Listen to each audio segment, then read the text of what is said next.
Ngayon ng umaga mga katakam, talaga ako hindi nakapagluto. Ay, gusto ko nga sana yung mga lutong bahay naman. Ay, lasa ko bagay ako umay na umay sa karne ngayon.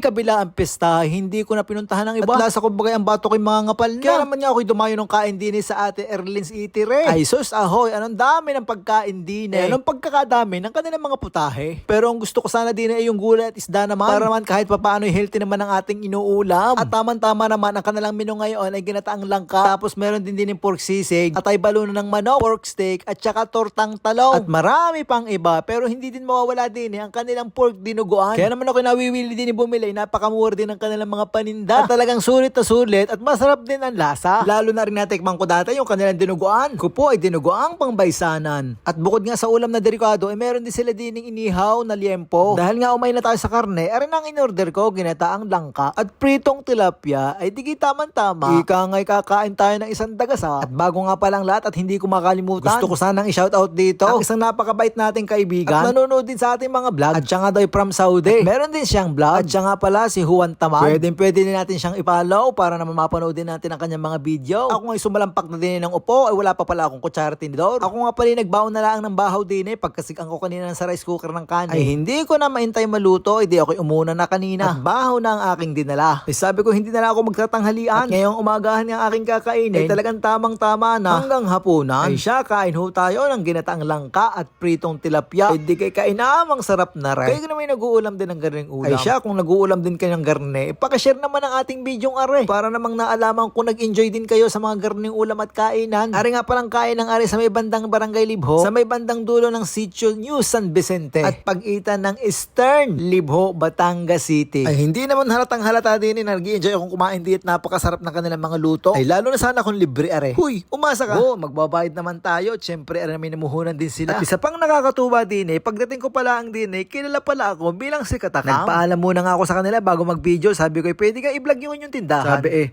uho naman, ay digi kayo si Katakam. Ikaw ay may nakakakilala din naman kahit papaano. Aba, ay din hindi madamot sa sili at kalamansi. 3 pirasong kalamansi din hindi ko naman nagamit Pero ako'y nagpiga ng isang kaunti para naman ika na may nilagay bago hindi ko gagamitin. Nagpisot din ako din ng kaunting sili para may kagat din ng kaunting anghang ang kanilang sabaw. Aba, ay masarap din ang kanilang sabaw din parang nasa inasal, maasim-asim. Hindi naman halatang nagustuhan ko ang kanilang luto din para makakabalik ata ako din kung tayo tatanghaliin uli ng gising ngayong umaga. Nagkataon nga lang din akong pumunta ng bahay ng maaga kaya naman ako hindi nakapag-intay sa aking sinarang na kanin. Sabi ko tamang-tama naman may tukoy ako masarap ang mga lutong ulam. Ay di aring at napadali na din kay ate Erlin's Eatery. Gusto ko nga pala din magpasalamat sa lahat ng mga nanonood natin mga vlogs at mga video at lalong-lalo na sa mga taong nakakasama ko sa aking mga vlog.